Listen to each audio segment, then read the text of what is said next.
Mark, obviously the pitching just didn't kind of seem to be there. What is there anything you could do about it? Just when it seems like everybody's kind of having a bad night, just what can you do to try to get them out of that funk? All you can do is battle and go to the next guy. I mean, that's really all you can do is you give the next guy the opportunity. Eli and Matthew just weren't their normal selves tonight for whatever reason, and I thought the guys that came in after them did a pretty solid job, but it was just too much to overcome. Yeah, Mark, kind of going off that 6-1 lead after the first inning, offense is clicking on all cylinders, ace on the mound. Just how frustrating is it to just see the team not be able to get the job done and let the lead kind of squander? Well, frustrating it can be frustrating, but I told the team I was just as proud of them tonight as I was last night. It's real easy to say how proud you are of a team after a win, but they played just as hard tonight. They had, if not, they had probably more great at-bats tonight, more hits, more runs. I was just as proud of them tonight. We just fell short, and we fell a few feet short because Gavin took a great at-bat there that could have easily been a walk-off. So sometimes it just doesn't go your way.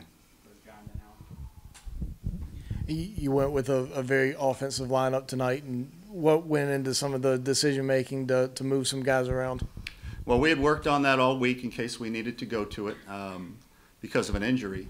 But we've also done a lot of research on our success this year. And generally, when we score 6 runs, we win. And so I just wanted to go with what I thought would probably be our best offense. We scored 13 runs, so in that regard, we did what we were trying to do. So I think it was a pretty good look for us. It felt like a lot of good at-bats consecutively. So it's something we'll continue to look at. What did you see on the straight steal at home in the 4th inning? Yeah, it was a first and third play. We know they have some gadget plays like that. We're prepared for them. We were going to arm fake. We knew the guy was going to steal in some form or fashion, but just got a little sped up there on the mound, and the guy beat Matthew to the plate. I mean, it's as simple as that. What did you see with Kennedy's at bat in the 9th there when he's ahead 2-0 in the count and then took 3 straight pitches? What did you see with him up there? I just saw the same thing you saw. I need to talk to him about why the at bat went the way it did.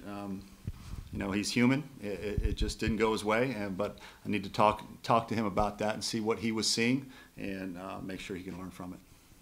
Is it fair to assume Dylan Eskew's your starter tomorrow, or do you still have to talk with Matt? I want to talk with Matt just to make sure. Any other questions? Yeah, that first inning after Blake was hit by a pitch, you had a long conversation with the umpire. What was all that about? What can you share from that conversation? Feels like it was yesterday, and I barely remember.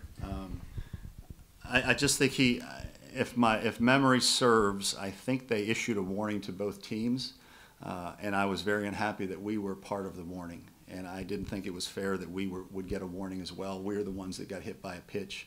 I didn't think it was fair that both teams should be issued a warning. He disagreed, and we moved on. Mark, I'm sure you talked to the guys about not letting emotions get to the best of them, especially in that kind of situation. When it kind of looks like a retaliatory thing, what do you say to the batter as you're trying to get him down to first? Was it easy to kind of cool Blake off? I mean, Blake is a competitor. I mean, he's a football player going back to Texas. Generally, in those situations, what I tell our players is, if anybody gets thrown out, it's me, not you. We don't need you out of the game. We need you to help us win the game. So I'll fight for you. I'll be there. I'll have your back. But if anybody gets thrown out, it's me, not you. That's always my message. Marlott and Tyler Dean both gave you a good 6, 7, 8, I think, and you kept Parker out there for the 9th. What was the thought process behind that? Did you think about making a move to maybe one of your older guys with y'all being right back in the game, or was it Parker's? Yeah, look, Parker's been one of our best guys statistically all year, and he had a really good 8th inning.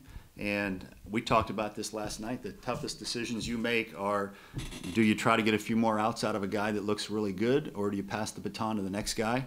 We decided, with the way Parker looked and the way he's pitched all year, to get him out there. Sometimes it works out, sometimes it doesn't. Yeah, and obviously the lineup put up a bunch of runs tonight, but also gave up many more runs than usual. Do you feel like defensive alignment had anything to do with, what happened from their offensive standpoint? No, zero. I thought all the plays that should be made were made, and for the most part, and yeah, I didn't think the defensive alignment had anything to do with the runs we gave up.